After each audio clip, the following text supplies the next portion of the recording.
जय श्री राम। सभी श्रोताओं का मेरे संत कल्याणवाणी चैनल में हार्दिक स्वागत है।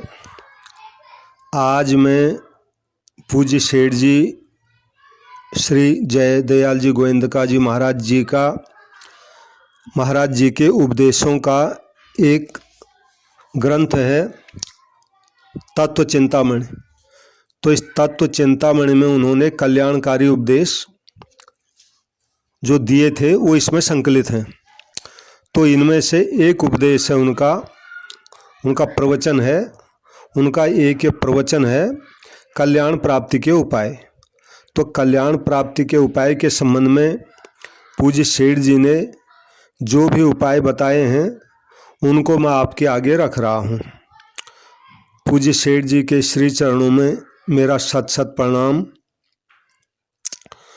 तो सेठ जी के वचन हैं। सेठ जी कहते हैं कल्याण मुक्ति को कहते हैं, यह शब्द परम पद या परम हित का वाचक है। कल्याण को प्राप्त करने के प्रधान उपाय तीन हैं। तीन उपायों में बताते हैं निष्काम कर्म योग, ज्ञान योग अर्थात सांख्य योग और भक्ति योग अर्थात ध्यान योग। इनमें भक्ति का साधन स्वतंत्र भी किया जा सकता है और निष्काम कर्म योग एवं सांख्य योग के साथ भी किया जा सकता है। निष्काम कर्म योग का विस्तृत वर्णन श्रीमद् भगवद गीता के द्वितीय अध्याय के 39वें श्लोक से 53वें श्लोक तक है और निष्काम कर्म योग द्वारा सिद्धि को प्राप्त हुए पुरुषों के लक्षण इसी अध्याय के 54वें से 72वें श्लोक तक वर्णित हैं। ज्ञान योग का विस्तार से वर्णन द्वितीय अध्याय के 11वें से 30वें श्लोक तक है और उसी के अनुसार तृतीय अध्याय के 28वें, पंचम अध्याय के 8वें और 9वें तथा चतुर्दश यानी 14वें अध्याय के 11वें श्लोक में ज्ञान योगी के कर्म करने की विधि बतलाई है। इसके अतिरिक्त पंचम अध्याय के 13वें से 26वें श्लोक तक ज्ञान और अष्टादश का मतलब 18वें अध्याय के 49वें से 55वें श्लोक तक उपासना सहित ज्ञान योग का वर्णन है। तो ये सेठ जी ने बताया है।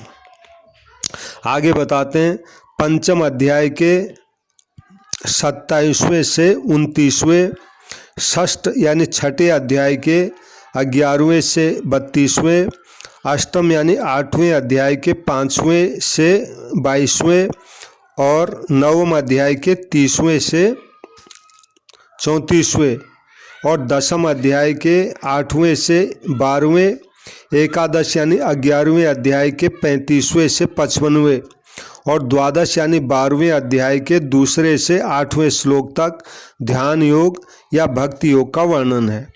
वास्तव में ध्यान योग और भक्ति योग एक ही वस्तु है।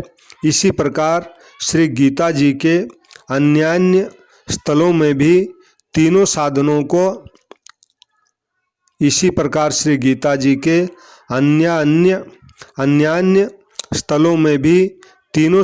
का भिन्न भिन्न रूप से वर्णन है।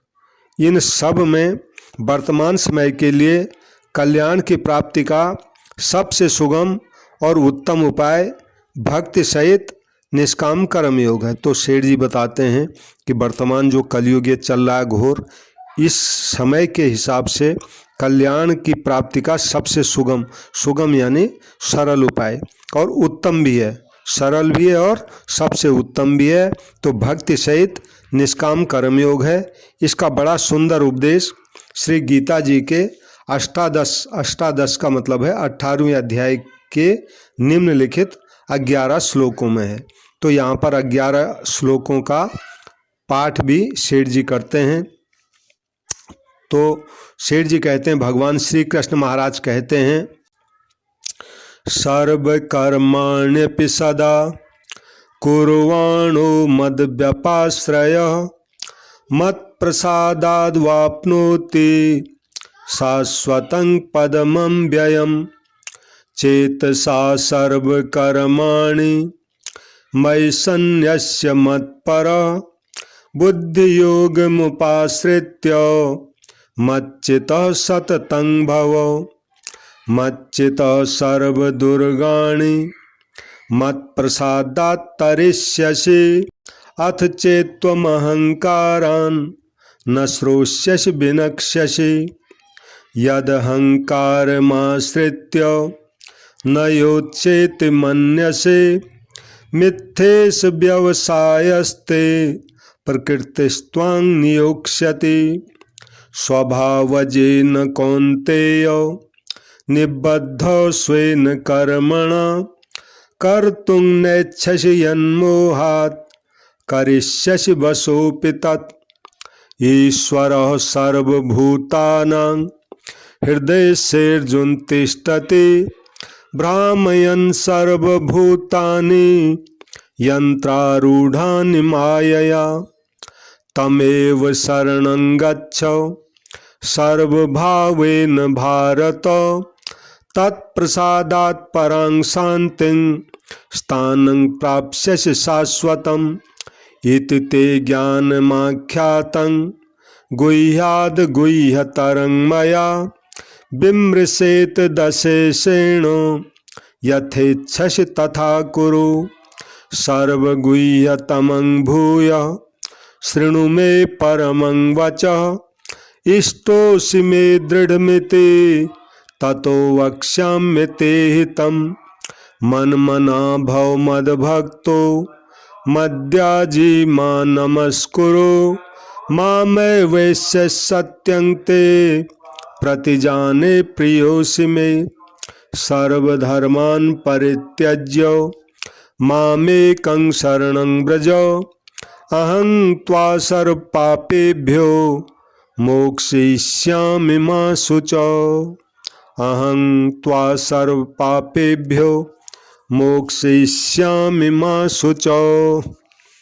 तो शेठ जी अब इन श्लोकों के संदर्भ में कहते हैं, इनका अर्थ बताते हैं।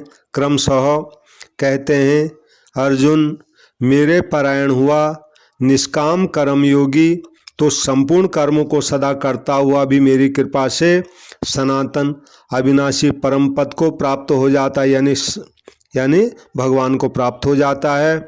अतः हे अर्जुन, तू सब कर्मों को मन से मेरे में अर्पण करके मेरे परायण हुआ समत्व बुद्धि रूप निष्काम कर्म योग को अवलंबन करके निरंतर मेरे में चित्त वाला हो जा।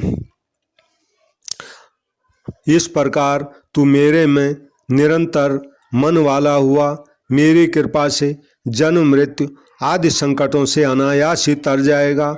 और यदि अहंकार के कारण मेरे वचनों को नहीं सुनेगा तो नष्ट हो जाएगा, अर्थात परमार्थ से तो भ्रष्ट हो जाएगा। यह 98वें श्लोक का अर्थ है। आगे के श्लोक का अर्थ है, जो तू अहंकार का अवलंबन करके ऐसे मानता है कि मैं युद्ध नहीं करूँगा तो तेरा यह निश्चय मिथ्या है, क्योंकि क्षत्रियपन का स्वभाव तेरे को जबरदस्ती युद्ध में लगा ही देगा। हे अर्जुन, जिस कर्म को तू मोह से नहीं करना चाहता है उसको भी अपने पूर्वकृत स्वाभाविक कर्मों से बधा हुआ परवश होकर करेगा। 60वें श्लोक का अर्थ है, क्योंकि हे अर्जुन, शरीर रूप यंत्र में आरूढ़ हुए संपूर्ण प्राणियों को अंतर्यामी परमेश्वर अपनी माया से उनके कर्मों के अनुसार भ्रमाता हुआ सब भूत प्राणियों के हृदय में स्थित है। अतएव हे भारत, सब प्रकार से उस परमेश्वर की ही अनन्य शरण को प्राप्त हो, यानी सब प्रकार से भगवान की अनन्य यानी केवल एक भगवान की ही शरण ले ले। उस परमात्मा की कृपा से परम शांति को एवं सनातन परम धाम को तो प्राप्त होगा। ये 61वें 62वें श्लोक का अर्थ है। इस प्रकार यह भगवान कहते हैं अर्जुन, इस प्रकार यह गोपनीय से भी अति गोपनीय ज्ञान मैंने तेरे लिए कहा है। यानी इन उपरोक्त श्लोकों में, यानी कहने का मतलब ये है कि 56वें श्लोक से लेकर के 62वें श्लोक तक इन श्लोकों में भगवान ने जो कुछ कहा है, भगवान ने कहते हैं ये गोपनीय से भी अति गोपनीय ज्ञान है जो मैंने तेरे कल्याण के लिए कहा है। इस रहस्युक्त ज्ञान को संपूर्णता से अच्छी प्रकार विचार करके फिर तू जैसा चाहता है वैसा कर, यानी जैसी तेरी मर्जी हो वैसा कर। फिर आगे भगवान आगे कहते हैं 64वें श्लोक में, हे अर्जुन, संपूर्ण गोपनीयों से भी अति गोपनीय मेरे परम रहस्युक्त वचन को तू फिर सुन। यानी पहले भगवान ने जो बताया अब उससे भी ऊंचा उपदेश बता रहे हैं, यानी गोपनीयों से भी अति गोपनीय मेरे परम रहस्युक्त वचन को तू फिर सुन, क्योंकि तू मेरा अतिशय प्रिय है। देखो भगवान गोपनीय से भी अति गोपनीय बात अर्जुन को बता रहे हैं। और क्यों बता रहे हैं? कहते हैं कि तू मेरा अतिशय प्रिय है, इससे यह परम हितकारक वचन मैं तेरे लिए कहूँगा। अब ये 65 और 66 नंबर के जो 2 श्लोक हैं गीता जी के 18वें अध्याय के 65 और 66, ये संपूर्ण गीता जी का सार संत महात्माओं ने माना है। तो इस अत्यंत गोपनीय बात जो है ये क्या बताते हैं भगवान, ये शेर जी बता रहे हैं। तो भगवान ने कहा, हे अर्जुन, तू केवल मुझ सच्चिदानंद घन वासुदेव परमात्मा में ही अनन्य प्रेम से नित्य निरंतर अचल मन वाला हो और मुझ परमेश्वर को ही अतिशय श्रद्धा भक्ति सहित निष्काम भाव से और मुझ परमेश्वर को ही अतिशय श्रद्धा भक्ति सहित निष्काम भाव से नाम गुण और प्रभाव के श्रवण कीर्तन मनन और पठन पाठन आदि द्वारा निरंतर भजने वाला हो तथा मेरा शंख चक्र गदा पद्म और किरीट कुंडल आदि आभूषणों से युक्त पीताम्बर बनमाला और कौस्तुभ मणिधारी विष्णु का मन वाणी और शरीर के द्वारा सर्वस्व अर्पण करके अतिशय श्रद्धा भक्ति और प्रेम से विह्वलता पूर्वक पूजन करने वाला हो और मुझ सर्वशक्तिमान विभूति बल ऐश्वर्य माधुर्य गंभीरता उदारता वात्सल्य और सुहृदता आदि गुणों से उत्पन्न आदि गुणों से संपन्न सबके आश्रय रूप वासुदेव को विनय भावपूर्वक भक्ति सहित साष्टांग दंडवत प्रणाम कर। ये सब भगवान के गुण हैं कल्याणकारी। ऐसा करने से तू मेरे को ही प्राप्त होगा, यह मैं तेरे लिए सत्य प्रतिज्ञा करता हूँ। यानी जैसा मैंने तुझे बताया तू अगर ऐसा करेगा तो तू मुझे ही प्राप्त होगा, यानी तू संसार के चक्कर में नहीं जाएगा, मुझे प्राप्त होगा। ये मैं तेरे लिए सत्य प्रतिज्ञा करता हूँ, यानी तुझे प्रतिज्ञा पूर्वक कहता हूँ, यानी ये जो मैं कह रहा हूँ ये सच है, क्योंकि तू मेरा अत्यंत प्रिय सखा है। आगे के श्लोक हैं 66वां श्लोक है। अब ये अतएव सर्वधर्मों को अर्थात संपूर्ण कर्मों के आश्रय को त्याग कर केवल एक मुझ सच्चिदानंद घन वासुदेव परमात्मा की ही अनन्य शरण को प्राप्त हो। मैं तेरे को संपूर्ण पापों से मुक्त कर दूंगा, तू शोक मत कर। यानी तू अगर मेरी शरण ले लेगा फिर तेरे को कोई चिंता करने की ज़रूरत नहीं है। तेरे जो भी पाप हैं उनको भी मैं भस्म कर दूंगा और तुझे मुक्त कर दूंगा। तू शोक यानी चिंता मत कर। तो शेर जी कहते हैं कैसा दिव्य उपदेश है। इसके सिवाय ध्यान योग और भक्ति योग संबंधी ग्रंथों में पातंजल योग दर्शन ध्यान योग का और नारद भक्ति सूत्र तथा सांडिल्य भक्ति सूत्र भक्ति योग के प्रधान ग्रंथ हैं। अवश्य इनमें कुछ मतभेद है, परंतु इन ग्रंथों में भक्ति योग का ही प्रतिपादन है। इन ग्रंथों को मनन करने से भक्ति योग का बहुत कुछ पता लग सकता है।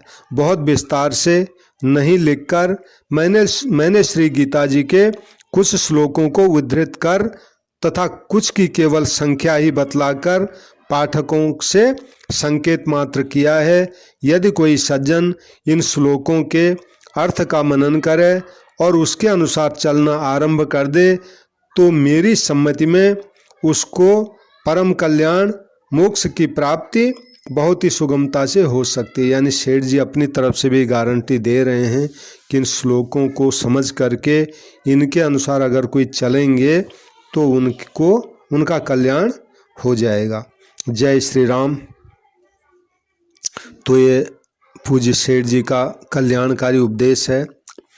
जो भी इसको समझते हैं, जिनको भी अपने कल्याण की कामना है, उनके लिए तो ये उपदेश जो है अमृत के समान है।